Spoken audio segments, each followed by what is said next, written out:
My father has been expanding and generating profits within the company founded by my grandfather. Recently, he promised to transfer a luxurious villa, a mansion, to me. However, I've come to the realization that what's rightfully yours should also be mine as your husband. This mansion is now mine, and I plan to hire you as a housemaid. If you're not on board with that, well, you can always consider divorce. As it turns out, despite the mansion supposedly being in my name, my husband had clandestinely inscribed his own name on the legal papers. Does he genuinely believe that's acceptable? Does he comprehend the potential consequences of such actions? My name is Aaron, and while I don't intend to boast, I was born into a wealthy family. My father, the CEO of several companies, inherited the business from my grandfather, who initially started a small shop repairing and selling TVs and music systems. Over time, the company flourished, expanding into various branches and diversifying into the IT sector. My father's foresight, selling computers and accessories before they gained widespread popularity, proved to be a lucrative move. Besides IT, he ventured into real estate, collaborating with local businesses and actively contributing to community development. My mother served as the vice president of the company, and after studying it in college, I joined the family business. Despite the outward appearance of affluence, we didn't live as extravagantly as portrayed in TV dramas. My father believed in instilling good values, rejecting the notion that spoiling a child aids in their responsible growth. Our family home was spacious, and we had a maid, but as a child, I actively participated in household chores. Dining at fancy restaurants occurred infrequently, and our international travels were limited to once a year, with the majority being local trips. My school life seemed quite ordinary, and it would have been challenging for anyone to guess that my family was affluent. Due to my unassuming demeanor, I dated guys within my age group, just like any other girl. Among them, Michael, who later became my husband, was one of my colleagues at the same workplace. During those times, I worked as a sales representative and office manager at an IT-related shop, and Michael was also a sales rep there. I chose not to disclose that my father was the CEO to my coworkers, making it easier for Michael to approach me. I noticed that he was straightforward and had no reservations. Although I didn't seek extravagance, I'd always suggested places within Michael's budget. During our dates at restaurants, he would order generously, explaining that if there's extra, he'd eat it, opting for a cost-effective approach to enjoy a hearty meal. Some might have considered him a bit frugal, but I found it endearing. Unbeknownst to him, I earned several times more than he did, content with my fair compensation for the responsibilities I held. I unconsciously became accommodating. Michael, always keen on budget-friendly ways to satisfy his appetite, received my gestures with gratitude. During our dates, I'd often bought extra food or thoughtful gifts, knowing he would appreciate them. When shopping for clothes, I would add extra socks for him, and on occasions when I got a new bedspread, I'd include pajamas and a pillow for him. I genuinely enjoyed making him happy. Even when visiting his home, I willingly cooked for him and took care of the cleanup. Out of the blue, Michael proposed to me one day, expressing that there was no one better than me. At that moment, I hesitated, harboring reservations. After all, my father was the CEO of a major company, and he held a prominent position at my current workplace. I feared that if Michael were to discover this, he might reconsider our relationship. Deciding to take Michael to my parents' home for the first time, I aimed to introduce him to my family and disclose everything about our background. If he accepted it all, I would be more than willing to marry him. As Michael's inaugural visit to my family home approached, he appeared visibly nervous. However, my dad, though strict on occasion, generally exuded a calm demeanor. When I presented Michael as the man I was contemplating marrying, my father welcomed him with a warm smile, alleviating some of Michael's tension. Although surprised to learn about my father's CEO status, Michael managed to navigate the visit smoothly with my father's supportive demeanor. Upon leaving the house, Michael exclaimed about the enormity and magnificence of the residence, expressing gratitude for my father's kindness. He even suggested that we could get along well.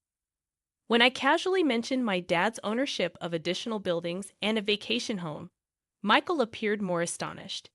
Despite the revelation, he resolved to marry me, the daughter of such a prominent man, and I agreed wholeheartedly. Eventually, we became a married couple. However, something bothered me. At the moment of accepting his proposal, I noticed a slightly mischievous grin on Michael's face for a split second. Dismissing it as his quirky way of smiling, I didn't dwell on it, but perhaps had I paid more attention, I could have averted the impending tragedy. As Michael and I moved into a typical, not overly luxurious apartment, he seemed to grasp the significance of my father's status. Yet I never explicitly disclosed my income, maintaining a modest lifestyle. Gradually, Michael's demeanor changed after settling in. While I balanced work and household responsibilities, he started demanding more. One evening, as I prepared dinner, he asked, "What's for dinner tonight?" In response, I informed him that I had prepared his favorite curry rice. However, to my surprise, he appeared dissatisfied as he sat on the sofa.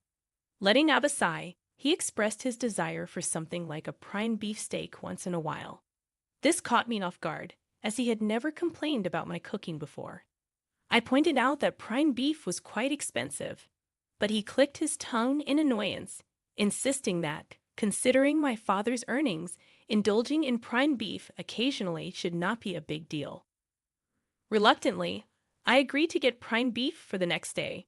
Michael smirked, stating that we should be able to enjoy such things normally from now on. While my salary could afford such luxuries, my previous lifestyle had instilled a reluctance to spend so extravagantly. However, to avoid issues early in our marriage, I resigned myself to the decision to actually cook prime beef steak. Unfortunately, Michael's lavish tendencies did not stop there. He frequently requested expensive ingredients for meals and specified upscale restaurants when we went out. His cravings extended beyond food, manifesting in desires for a TV larger than 60 inches and even suggesting we should purchase a massage chair for the sake of relaxation after work. These remarks became more frequent, and I began to feel that it was getting out of hand. I questioned the need for such extravagant items, expressing my concern about the expenses involved. Frustrated, I finally retorted, asking him if he thought we were made of money. I challenged his extravagant lifestyle, stating that living so lavishly was unnecessary. In response, Michael made a displeased face and clicked his tongue again, expressing his discontent. He argued that, as the husband, he contributed to the household expenses and insisted that I should listen to him. However, his statements puzzled me, as his contributions, while appreciated, did not amount to a lavish sum. In fact, I contributed more, a fact I never disclosed to him. Despite my substantial financial input, he made these assertions without hesitation. This change in Michael's behavior left me questioning his mindset. He was not like this before, and I couldn't comprehend why he had changed at that moment. I found myself in a state of confusion, unable to comprehend Michael's recent behavior. In response to his audacious requests, I decided to temporarily appease the situation by telling him, "All right, I'll think about it." Little did I know that the explanation for his bold behavior would become apparent just a few days later. On that particular day, my father summoned me to the office of our shop where I worked, claiming that he had something important to discuss. While Michael was engrossed in his work, my father entered the office and initiated a serious conversation. He expressed uncertainty about how much longer he could continue as the CEO and hinted at the possibility of me taking over in the future. Furthermore, he mentioned transferring the vacation home to me. This vacation home, briefly mentioned to Michael earlier, resembled a large lodge located about a 30-minute drive away. It was a place where my father used to host gatherings with town shop owners, under the guise of meetings. Although such meetings were no longer held, the house was consistently ready to be lived in, maintained by a housekeeper. My father offered me the freedom to use the vacation home however I wanted. This proposition left me torn, as I had no concrete idea of how to utilize such a property. The vacation home boasted over 6,000 square feet, with a lavish garden surrounded by nature, akin to a mansion. Lacking the social connections to host significant parties, I contemplated keeping it as an asset.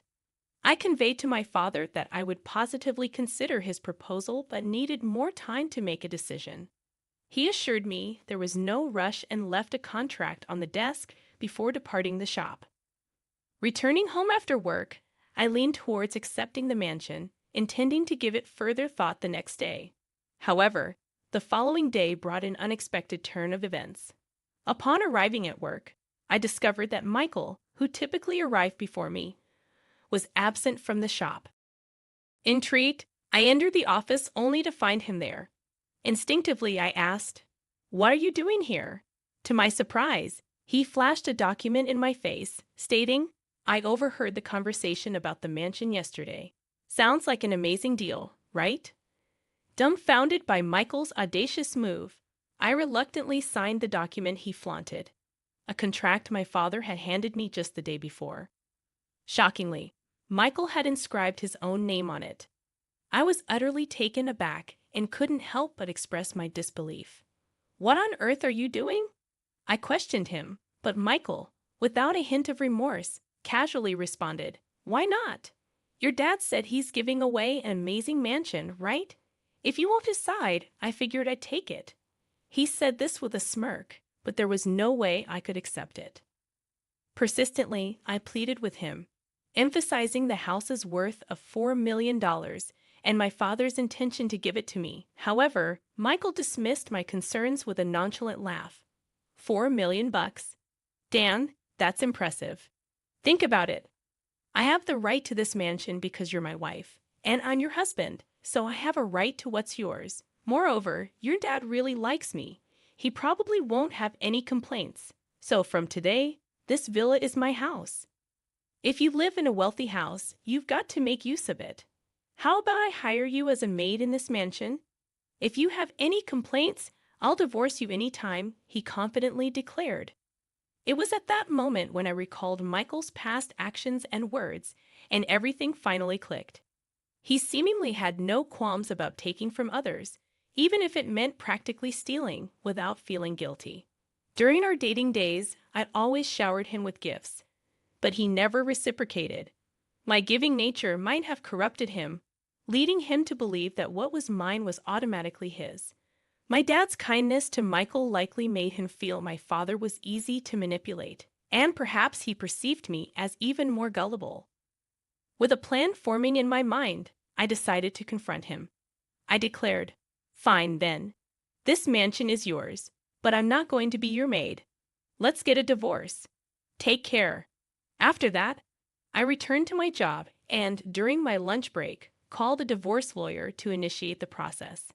Michael, seemingly unfazed, responded with bravado, claiming he was fine with it and canceling the lease on his current place. Little did he know that tragedy was about to hit him, and he just hadn't realized it yet. Later, I went back to my parents' place and shared everything with my father. From that point on, everything unfolded according to my plan. A few weeks later, Michael called me in a state of panic, having received an enormous bill. While his shock was understandable, it was only fair, considering the fixed property tax on the $4 million house he had claimed as his own. I casually informed Michael that he should expect to pay around that much for the property tax. However, he appeared utterly clueless, lacking knowledge that paying tax on owned property is common. Normally, my father would have covered the tax if he had received the property, but upon hearing the entire story, my usually calm father was furious. Despite my warnings about my father's strict nature, he declared he can have it if he can afford it, and accepted the property transfer to Michael. To be honest, a part of me wanted Michael to learn a tough lesson, and there was no way he could afford the hefty amount. Frustrated with Michael's persistent pleas, I decided to deliver a final blow. The annual property tax, I revealed, amounted to about $60,000. It dawned on me that Michael always had a mindset of trying to take advantage of his friends, possibly driving them away and leaving him without anyone to teach him common sense. Acknowledging that I may have been a bit unreasonable, I admitted that my once cute perception of Michael had drastically changed. Without any sympathy left, I hung up the phone. Subsequently, Michael couldn't sustain living in the house and faced forced eviction. Realizing he couldn't afford it, my father reverted the property deed back to my name, incurring the gift tax himself. Meanwhile, Michael faced severe consequences. He was fired from his job and charged with unlawfully changing the property deed. He received scoldings from his parents and was shunned by acquaintances. Now jobless and friendless, he barely scraped by in a rundown apartment, working odd jobs. His parents were even considering disowning him. As for me, I've been gradually preparing to take over my father's company. My father once told me that success in business doesn't come from looking for shortcuts. Reflecting on the fact that I almost married Michael, I deeply understand the truth in his words. Inspired by my father's greatness, I push forward every day in my involvement in running the business.